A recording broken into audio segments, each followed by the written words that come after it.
Ler Mais, Ler Melhor de hoje é dedicado a Manuel António Pina, que nasceu no Sabugal, na Beira Alta, em 1943. Em 1974, licenciou-se em Direito pela Universidade de Coimbra. A atividade literária iniciou-se um pouco antes da licenciatura, em 1973, com a obra O País das Pessoas de Pernas para o Ar.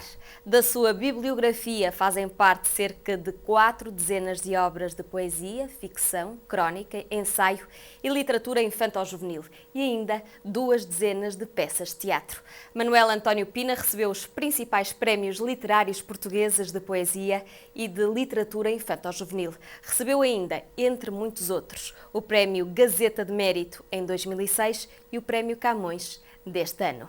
Entre outras distinções, foi-lhe atribuída em 2001 a Medalha de Ouro da Cidade do Porto e em 2005 a Comenda da Ordem do Infante Dom Henrique.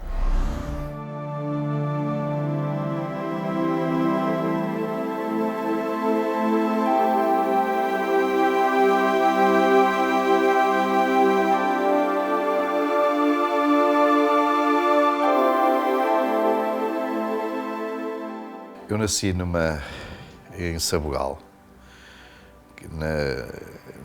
na Beira Alta, que é no Distrito da Guarda, não é? Já relativamente perto da fronteira.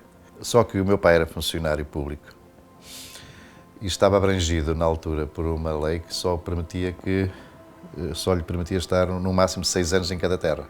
Na altura também não havia, hoje como há a facilidade de arranjar escolas, havia muito poucas escolas, como eu e o meu irmão andávamos em idade escolar. Ele normalmente aí aos 3 anos começava a pedir transferência, porque senão aos 6 arriscava a sair para um sítio onde não havia escolas. Isso significou que a minha infância foi toda de um lado para o outro. Fiz a admissão ao liceu, que na altura fazia-se, não é? Também em Castelo Branco.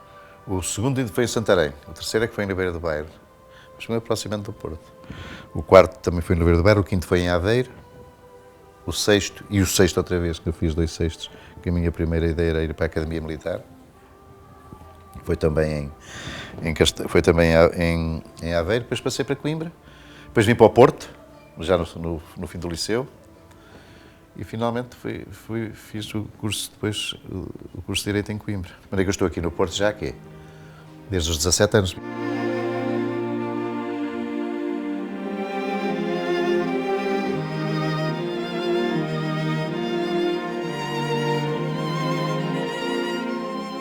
Eu estava na tropa ainda quando o Jornal Notícias abriu um concurso e eu concorri. Os primeiros anos do meu jornalismo fiz em acumulação com o Exército, que eu estava aqui no Porto, no quartel-general, colocado. E depois, entretanto, fui para a advocacia, de facto, ainda acumulei alguns anos, que eu tive que optar. E acabou por ceder o elo mais fraco, que foi o Direito. E porquê é que é o elo mais fraco? É o elo mais fraco porque é o elo que... Eu gosto muito de Direito. Porque é o elo que... Era mais imperativo, tem prazos muito estritos e há muita responsabilidade, não é? No jornalismo não havia aquela, embora eu goste de trabalhar sob pressão, mas não havia aquela omnipresença da obrigatoriedade de fazer a coisa até aquela data, de prazos e sobretudo, era muito trabalho as duas coisas juntas. E depois, o jornalismo tinha outra vantagem relativa em relação ao Direito, é porque eu trabalhava com a mesma matéria-prima com que trabalha a literatura, não é? Com palavras. E de modo que acabei por optar por jornalismo, como moda, costumo dizer digo às vezes isso, como o jornalismo serve para ganhar a vida e a literatura assim serve-me um pouco para tentar salvar a vida.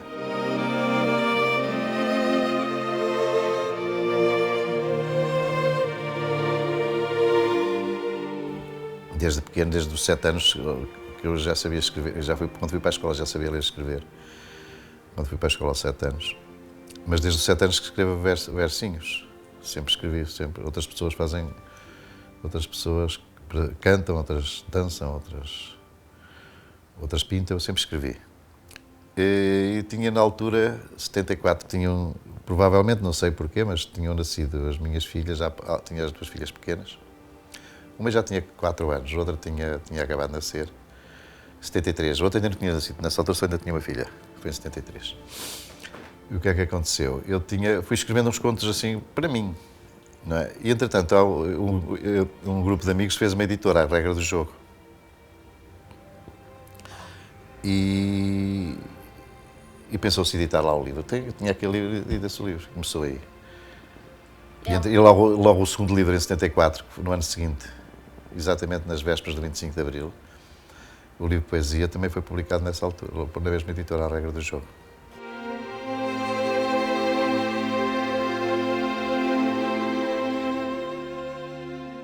Normalmente eu escrevo, portanto, porque se calhar se não escrevesse era um pouco... Não quer dizer que eu vivesse, que não pudesse passar sem escrever, mas penso que seria outra pessoa. Se calhar não propriamente infeliz, mas seria, se calhar, era capaz de ser infeliz se não escrevesse. Pronto, vamos lá, não vamos dramatizar muito, mas se calhar era. De maneira que é um domínio de liberdade total. De liberdade livre, como diz o Rambaud. De modo que eu não consigo escolher. Eu escrevo porque, como lhe disse, se não escrevesse, sentir-me provavelmente infeliz. Aliás, só escrevo. O Borges, por exemplo, fala, o Jorge Luís Borges, quando está muito tempo sem escrever, sente remorso. O Paulo Claudel diz que há qualquer coisa nele que se quer transformar em palavras, há sempre esse tipo de respostas. E comigo também, portanto, às vezes essa voz exprime-se, que é uma voz que é, ou melhor, nem é propriamente uma voz, é mais a procura de uma voz. Exprime-se, enfim, num género, outras vezes noutro. Portanto, não consigo optar entre uns e outros. O que acontece é que, frequentemente, e basta, até estatisticamente, eu escrevo mais poesia que outra coisa qualquer.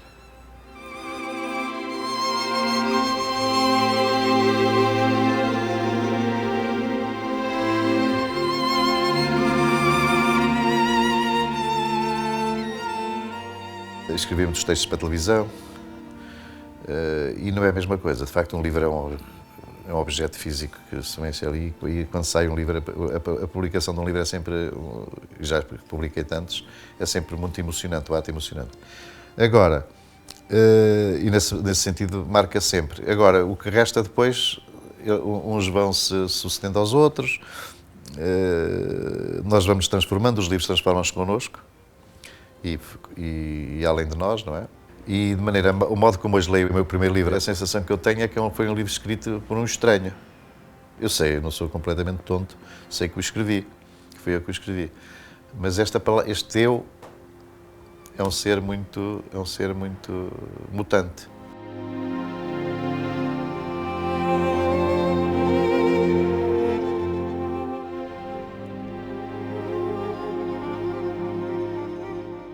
Quando estou muito tempo sem escrever, começo a sentir uma espécie de incómodo. Também há muitos escritores que falam de incómodo. Um certo incómodo, uma certa comichão, digamos assim, vontade de escrever. E só nessas alturas é que escrevo. O conselho que eu daria era o seguinte, era que quando não se gosta de um livro, é fechá-lo e procurar outro. Há sempre algum, na biblioteca, na prateleira, há sempre um livro que está à nossa espera. E esse livro é aquele livro que, quando nós abrimos, começamos a folhear, nos abre portas para sítios onde, sem o sabermos, sempre estivemos.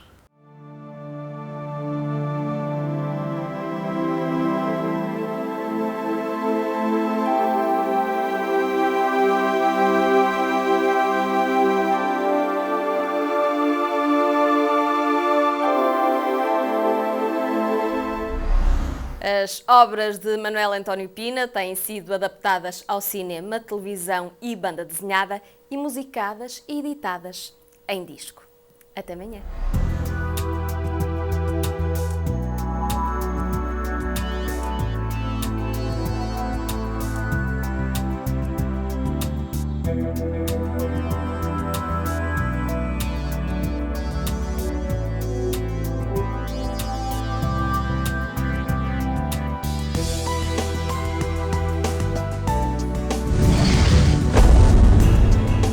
Programa apoiado pelo Plano Nacional de Leitura.